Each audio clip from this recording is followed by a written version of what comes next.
देशात पहिल्यांदा झाला, त्याच्यामुळे सुटले. तुम्हाला आरोपी सापडत नाही. अरे जिलता दे तुम्हाला सापडणार काय, मग जनता सापडली. तपास जनतेला घ्यावा लागला. मी मग जे बोलतो ते करत असतो. मी सुट्टी देत नाही. कारण जर तुम्ही सहज लोकांचे जीव घेत असला, मुख्यमंत्री आणि गृहमंत्री म्हणून सहज तुम्ही जीव घेणार, कुठं पैसे देणार किंवा कुठं नोकऱ्या देणार, जीव गेला न्याय नाही मिळणार कधीच. ते आरोपी अटक नाही होणार. ज्यांच्यावरची नावं घेतली जाहीरपणानं कुटुंबानं, ते तर मध्येच पाहिजे. मग ते कोणी पण असू दे, कोणत्याही पदावर असू दे, शासनाच्या पदावर असू दे किंवा तो मंत्र्याच्या पदावर असू दे किंवा तो सरकारमध्ये असू दे, नाही तो कुठं असू दे, तो गेलाच पाहिजे. हे मुख्यमंत्र्यांचं काम आहे. नाही गेलं तर याचा परिणाम तुम्हाला राज्यात भोगावा लागणार आहे. मी तर सोडणारच नाही. दादा, कोण वाचवते बीडच्या आरोपींना असं तुम्हाला वाटतंय? आता सरकारच म्हणायला लागलं ना वाचवत आहे. सरकारमधला कोण वाचवत? अरे सरकारमधले वाचत म्हणजे सरकारच सगळं त्यांचंच आहे. सरकारच त्यांचं आहे दादा. जर तुम्हाला साधे कॉल डिटेल निघत नसली, साधे कॉल डिटेल जर तुम्हाला निघत नसली, संतोष भाई यांचे कोणी कोणाला मारलं, कोणी कोणाला फोन करून सांगितलं, नंतर पोलिसांना सोडून द्यायचं सांगितलं, हे जे प्रकरण आहेत आता उघडे पडलेत. आणि आता तर इतके पडायला लागलेत की ज्यांच्यावर 10-15 वर्ष 20 वर्षापूर्वी अन्याय झाला होता ते सगळे बाहेर निघाले. कोणाचा खून झालेला आहे, कोणावर 307 झालेली, कोणाच्या ॲट्रॉसिट्या दाबलेल्या आहेत तिथल्या, कोणावरती बळच करायला लावलेले आहेत त्यांनी. म्हणजे हे प्रकरण सगळे बाहेर निघाले. कोणावर किती अन्याय झाला, कोणाचे पैसे दाबले, कोणाचे जमिनी दाबल्या, कोणाचे प्लॉट दाबले, हे सगळं बाहेर निघालं. लोक स्वतःहून आता बाहेर पडले. आणि समाज लोकांनाही सांगतो, तुम्ही कोणत्या जातीचे असाल, जे मॅटर झालेत ना त्या जिल्ह्यात बाहेर निघा, सांगा. एसपींना त्यांना येऊन सांगा असे असे झालेले, कसं काय कारवाई होत नाही बघू. आणि त्यांना मुख्यमंत्र्यांना पुन्हा सांगतो, हे आरोपी तातडीने डांबात, त्यांना एकालाही सोडू नका. ज्या मागण्या आहेत, जे त्याच्यात सापडतील, जे पाठीमाग घालतील, कोण आमदार भीमदार मंत्री त्याच्यात असत सगळे घाला. दादा, सुरेश धस सातत्यानं हा मुद्दा रेटून धरतायत, विधिमंडळात असो किंवा बाहेर सातत्यानं ते पाठपुरावा करतायत. कसं पाहतात? तिथं समाजाचा, तिथं राजकारणाचा काय विषय, त्याच्यात राजकारणाचा विषय नाही. एक लेकरू गेलं, त्याचा आवाज उठवण्याचं काम जर कोणी करत असेल, त्याच्या मागं महाराष्ट्रातले जनता उभा राहणार. तो कोणत्याही पक्षाचा असू द्या, नाही तर कोणाचा असू, त्यांची देणं घेणं नाही. आणि 28 तारखेला मोर्चा आहे, त्याच्या सुद्धा कोणी राजकारण नाही, कोणीच. कारण संतोष भैया देशमुखांच्या मुलीनं आव्हान, माझ्या बापाला न्याय देण्यासाठी सगळेजण 28 तारखेच्या मोर्चात सहभागी व्हा. किंवा जनतेच्या वतीनं मोर्चा आहे बीड जिल्ह्यातल्या, सगळ्यांनी त्या मोर्चात सहभागी झालं पाहिजे.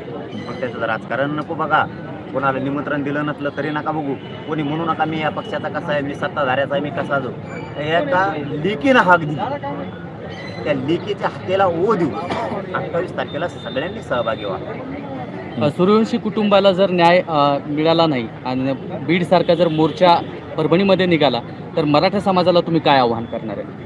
हे बघा, आता मुख्यमंत्री या मागण्यावरती काय करतात, मी तर आज उद्या किंवा आजच गाडीत बसलो कीच बोलणार आहे. त्यासाठी बोलतो का नाही ते मीडियाला सांगणार आहे. हां, पण मी हे आत्ताचं कथन सगळं अगोदर सरकारशी करणार आहे. मला आधी त्यांच्याशी बोलून द्या, मग आपला दणका पुढं असतो. परभणीच्या घटनेवर बोलणार तुम्ही मुख्यमंत्री? हा, मग का नाही बोलणार? मग कोणाशी बोलायचं? तामिळनाडूच्या मुख्यमंत्र्याशी बोलू. हे काय आलं तिथे? हे कशाला आहेत? हे काय नुसते खुर्चीवर बसायला येतो रे, इमानाने हेलिकॉप्टर हिंडायला कोणात राहिले काय? नाही. प्रश्न गरीबाचे सोडावचे लागणार आहे. आणि त्यांना रोज जर जनतेचा अंगावर घ्यायचा नसला, मग त्यात शेतकरी असेल, दीनदलित गोरगरीब दलित बांधव असेल, त्याच्यात मुस्लिम असेल, त्यात वारकरी संप्रदाय असेल, त्यात हिंदू असेल, कोणी असो, गरीबाच्या मदतीला म्हणून जरा येत जाणार, नाही सोडलं की घोडे लावणार. धन्यवाद.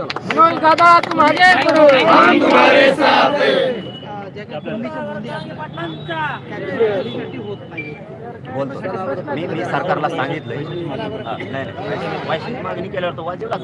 मग ज्यांच्या तक्रारी असेल त्यांनी आंतरवलीला फोन करून सांगा, त्याला लगेच कार्यक्रम लावायला लावतो, त्याला सुट्टी नाही. पण सरकारला मी सांगितलंय. तर यावेळेस सोमनाथ सूर्यवंशी यांच्या कुटुंबियांची भेट मनोज जरांगे यांनी घेतली आणि हे संपूर्ण प्रकरण बाहेर काढणार, दोषींना शिक्षा झालीच पाहिजे असं ते म्हणाले. वळून इतर बातम्यांकडे. बातमी आहे लाडकी बहीण योजनेसंदर्भात. आता लाडक्या बहिणींच्या खात्यामध्ये पैसे जमा व्हायला सुरुवात झालेली आहे. 1500 रुपये जमा झाल्याचा मेसेज लाडक्या बहिणींना आलेला आहे. नंदुरबार जिल्ह्यात लाडक्या बहिणींच्या खात्यामध्ये पैसे जमा झाल्याने त्यांनी आनंद व्यक्त केलाय. कालपासून लाडकी बहीण योजनेच्या डिसेंबरच्या हप्त्याचे पैसे लाडक्या बहिणींच्या बँक खात्यामध्ये जमा होण्यास सुरुवात झाली आहे.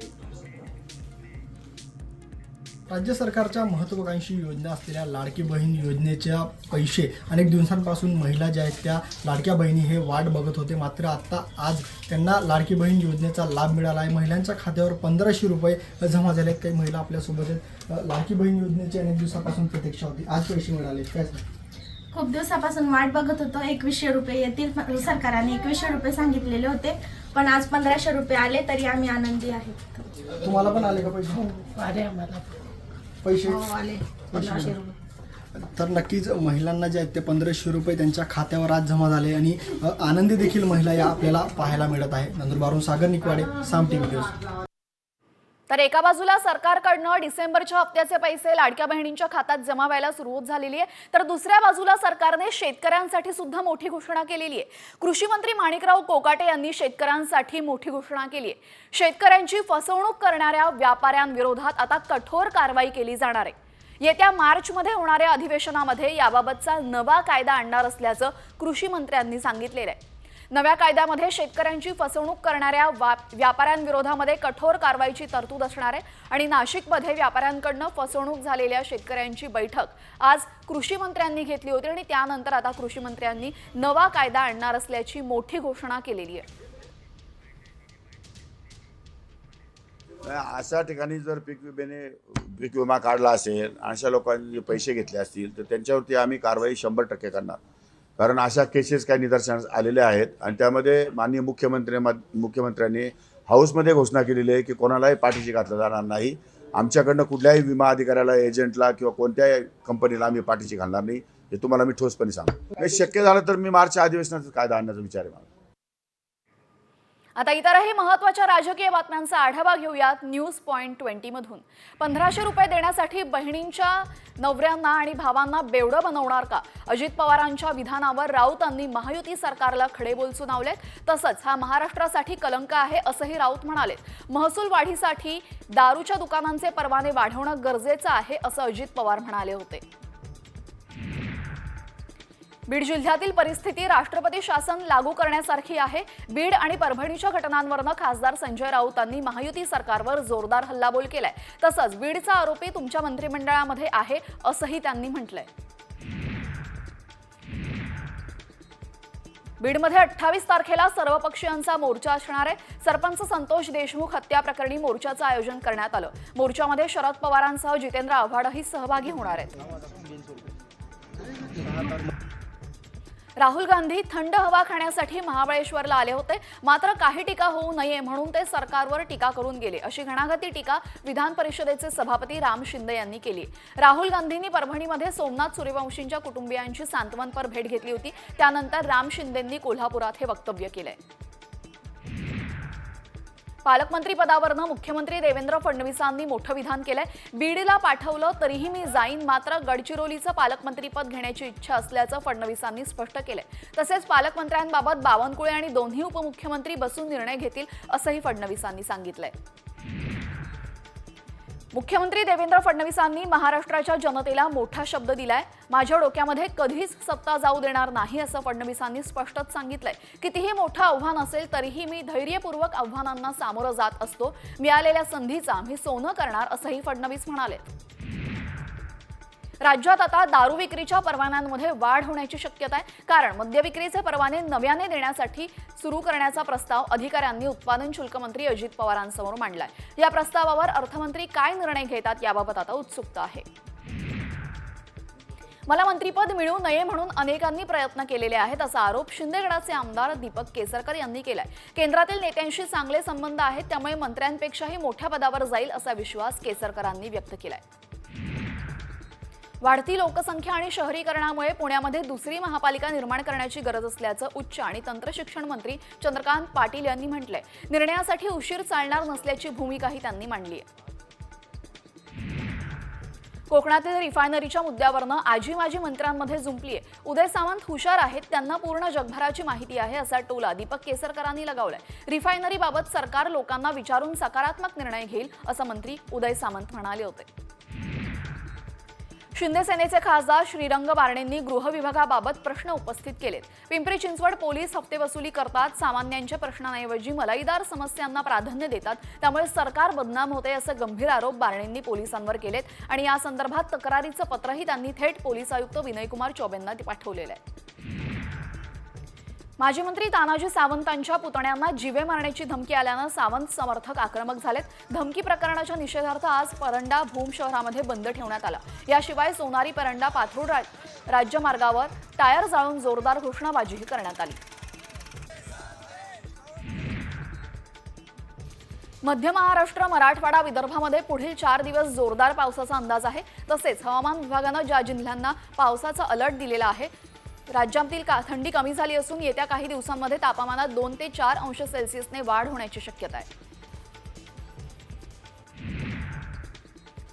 भंडाऱ्यामध्ये अचानक ढगाळ वातावरण तयार झाल्याने किमान तापमानामध्ये वाढ झाली आहे. येत्या 2 दिवसांमध्ये पूर्व विदर्भामध्ये हलका ते मध्यम पावसाचा अंदाज हवामान खात्याने व्यक्त केला आहे.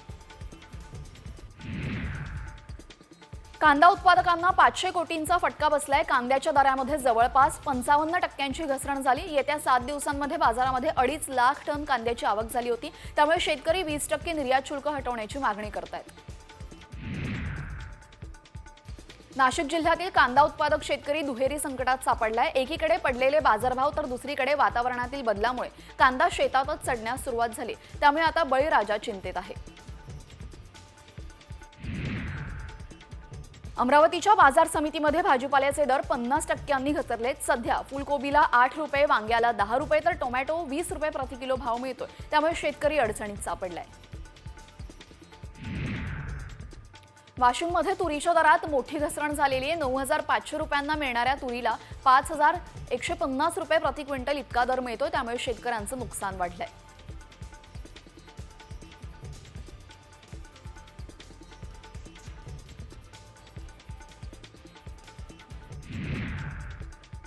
बारामतीमध्ये ऊसाची लागवड करण्यास सुरुवात झाली. ऊसाला जादा दर मिळत असल्याने शेतकऱ्यांचं ऊसाचं पीक घेण्याकडे कल अधिक आहे. परिसरामध्ये पाण्याची उपलब्धता जास्त असल्याने उत्पादनही वाढणार आहे.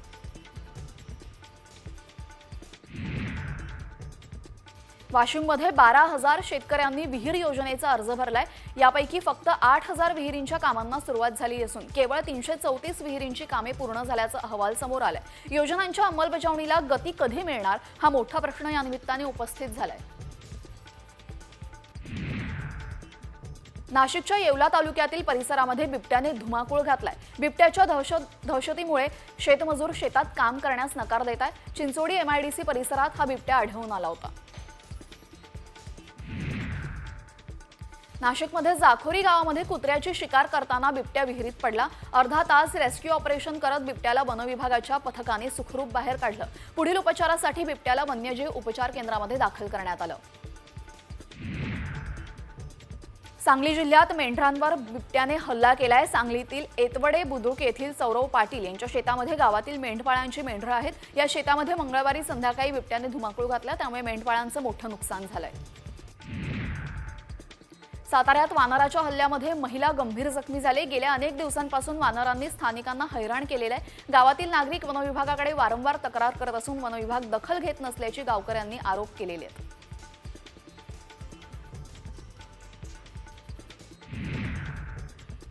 पालघर जिल्ह्यात 11 महिन्यांमध्ये तब्बल 12,000 नागरिकांना कुत्र्यांनी चावा घेतलाय. त्यामुळे शहरासह ग्रामीण भागामध्ये भटक्या कुत्र्यांची दहशत पसरली. कुत्र्यांचा बंदोबस्त करण्याची वारंवार मागणी करण्यात येते.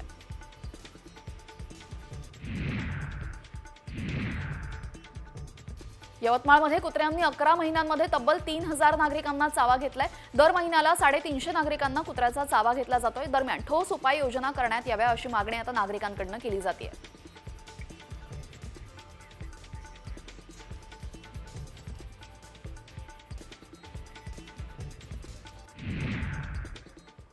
आणि आता एक धक्कादायक बातमी येते कल्याणमधून.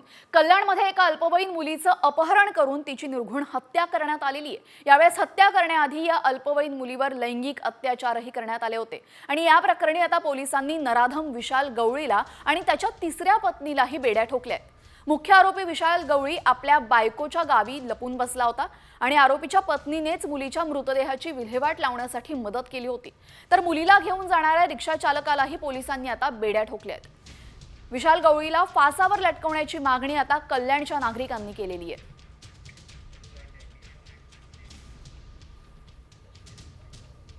याच्यावर उपाय जो आहे तो एकीकडे वेगानं न्याय व्यवस्थेनं न्याय देणं आणि दुसरीकडे समाजामध्ये अवेअरनेस तयार करणं. कारण आपण बघितलं असेल तर अत्याचाराच्या घटनापैकी 95% घटना नातेवाईक किंवा ओळखीच्या लोकांकडनं होतात. आमचाही प्रयत्न असेल की ही केस फास्ट ट्रॅक कोर्टात चालावी आणि कठोरात कठोर शिक्षा मिळावी.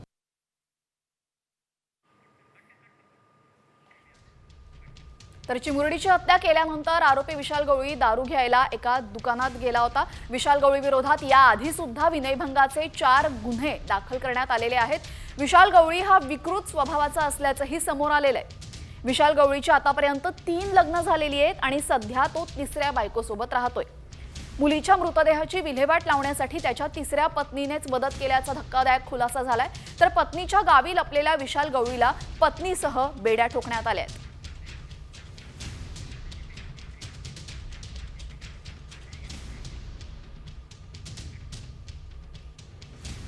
तर चिमुरडीची हत्या केल्यानंतर आरोपी विशाल गवळी दारू घ्यायला दुकानात गेला होता. त्यावेळी त्यावेळेचं सीसीटीव्ही हे साम टीव्हीच्या हाती लागलेलं आहे. हत्या केली त्यावेळी या गवळीची दाढी होती. मात्र आपण सापडू नये यासाठी आरोपीने दाढी कापण्याची युक्ती केली होती. मात्र दाढी करतानाच पोलिसांनी आरोपी विशाल गवळी याला सलूनमधून अटक केलेली आहे. चिमुरडीच्या हत्येआधी आरोपीची दाढी वाढलेली होती आणि हत्येनंतर आपण सापडू नये पोलिसांना यासाठी त्याने दाढी केली होती. मात्र दाढी करताना सलूनमधून पोलिसांनी त्याला अटक केली आहे.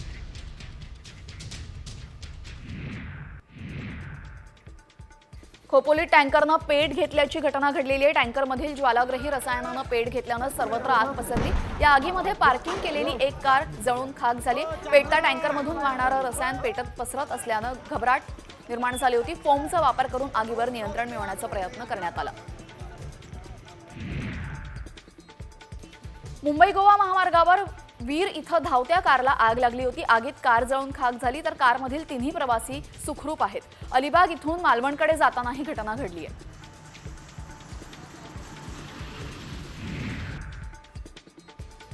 मुंबई अहमदाबाद राष्ट्रीय महामार्गावर ट्रकने पेट घेतलाय. डहाणूतील सारोटी टोल नाक्यावर बिल्डिंग मटेरियल सप्लाय करणाऱ्या ट्रकचा शॉर्ट सर्किटमुळे आग लागल्याचा प्राथमिक अंदाज आहे. तर आगीमध्ये ट्रकचा पुढील भाग जळून खाक झाला असून कोणतीही जीवितहानी झाली नाहीये. समृद्धी महामार्गावर केमिकल वाहतूक करणाऱ्या टेम्पोला आग लागली आहे. कोपरगाव हद्दीमध्ये ही घटना घडली. त्यामुळे नागपूरहून मुंबईकडे जाणारी वाहतूक 2 तासांसाठी खोळंबली होती.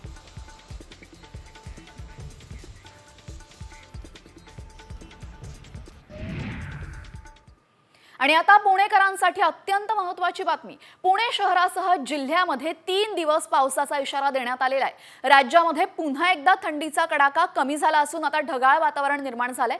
आणि गेल्या 2 ते 3 दिवसांपासून पुणे शहरासह पिंपरी आणि चिंचवड यासोबतच संपूर्ण जिल्ह्यामध्ये ढगाळ वातावरण निर्माण झालंय. पुणे शहरासह जिल्ह्यांसह किमान तापमान वाढलेलं आहे. मात्र दिवसभर हवेमध्ये गारवा जाणवतोय. त्यामुळे आता थंडीही जाणवते. दरम्यान पुणे जिल्ह्यामध्ये गुरुवार ते शुक्रवार या 3 दिवसांमध्ये पावसाचा इशारा हवामान खात्याने वर्तवलेला आहे. बंगालच्या उपसागरामध्ये कमी दाबाचा पट्टा तयार झालाय. त्यामुळे तिकडून संपूर्ण जिल्ह्यामध्ये ढगाळ वातावरण निर्माण झालंय. तसेच उत्तर भारतातून शीतलहरी येत असल्यामुळे थंडी आणि पाऊस असं एकूणच वातावरण पुण्यामध्ये पुढील 2 ते 3 दिवस राहणार आहे. आता बातमी आहे उत्तर भारतातून. शिमला कुलू मनालीमध्ये जोरदार बर्फवृष्टी होते.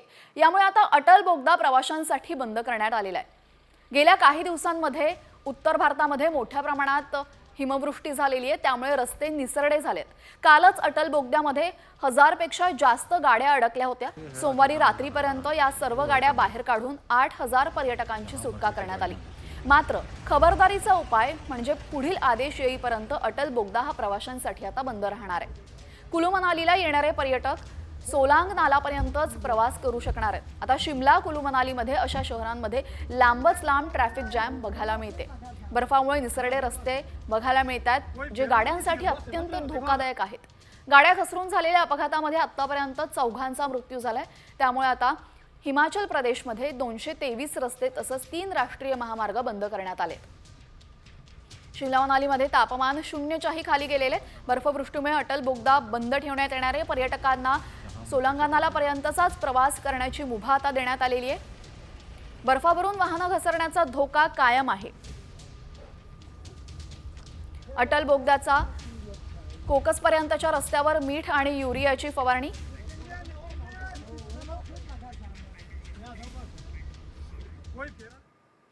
आता जर तुम्ही ऑनलाईन शॉपिंग करत असाल तर सावधान, कारण वर्ध्यामध्ये ऑनलाईन शॉपिंग करणं एका महिलेला चांगलंच महागात पडलंय.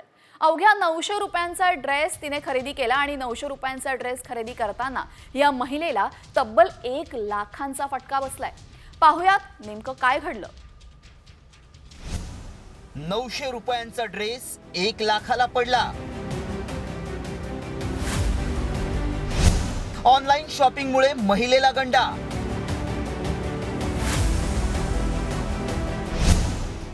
बँक अकाउंट मधील लाखभर रुपये गायब. सायबर गुन्ह्यांची संख्या मोठी वाढली आहे. 2024 या वर्षात सायबर फसवणुकीचे सर्वाधिक गुन्हे नोंदवले गेलेत. केवळ मुंबईत 11 महिन्यात 55,000 तक्रारी दाखल झाल्यात. ऑनलाईन शॉपिंग साईटची संख्या वाढली आहे. तुम्ही पण डिस्काउंटला भुलून ऑनलाईन शॉपिंग करत असाल तर सावधान. आम्ही असं का म्हणतोय, त्यासाठी वर्ध्यातली ही घटना पहा. म्हसाळा इथं राहणाऱ्या राखी विठ्ठल रघाटाटे यांनी एका ऑनलाईन साईटवरून 997 रुपयांचा ड्रेस खरेदी केला होता. मात्र तो ड्रेस त्यांना आवडला नसल्यानं त्यांनी तो परत केला. त्यासाठी त्यांनी कस्टमर केअर क्रमांकावर कॉल केला. तिथूनच त्यांच्या फसवणुकीला सुरुवात झाली. तर त्या ॲमेझॉनवर गेले असता कस्टमर केअरचा नंबर घेतला असता त्यांनी. ते एक नंबर दिला आणि व्हॉट्सअपवर जायला सांगितलं. व्हॉट्सअपवर गेले असता त्यांनी APK फाईल डाउनलोड करायला सांगितली. त्यानंतर मी ती डाउनलोड केली आणि डाउनलोड केल्यानंतर 85 माझ्या HDFC बँकेच्या खात्यामधून आधी 85,000 आणि लगेच 15,000 अशी एकूण 1 लाख रक्कम ही माझ्या HDFCच्या अकाउंटमधून डेबिट झाली. ऑनलाईन फसवणूक झाल्याचं लक्षात येताच या महिलेनं सायबर पोलीस ठाण्यात तक्रार दिली आहे. ऑनलाईन शॉपिंग करताना कोणती काळजी घ्याल ते देखील पाहूयात. सुरक्षित वेबसाईटवरून खरेदी करा. वेबसाईटवर कधीही तुमचं पेमेंट किंवा डिटेल्स सेव्ह करू नका. वस्तूवरील गॅरंटी आणि वॉरंटी नक्की पहा. वस्तू रिफंडचे नियम तपासून घ्या. कंपनीच्या कस्टमर केअरला कॉल करताना सतर्क रहा. कस्टमर केअरचा अधिकृत नंबर असल्याची खात्री करा. बँकेचे details, OTP, pin, password share करू नका. वर्षभर कोणत्या तरी निमित्तानं शॉपिंग साईटवर आकर्षित योजना असतात.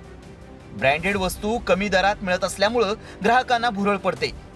मात्र हा मोह तुम्हालाही महागात पडू शकतो. त्यामुळे सगळी काळजी घेऊनच ऑनलाईन खरेदी करा किंवा थेट दुकानात जाऊन निर्धास्तपणे खरेदीचा आनंद लुटा. चेतन व्यास, साम TV न्यूज, वर्धा.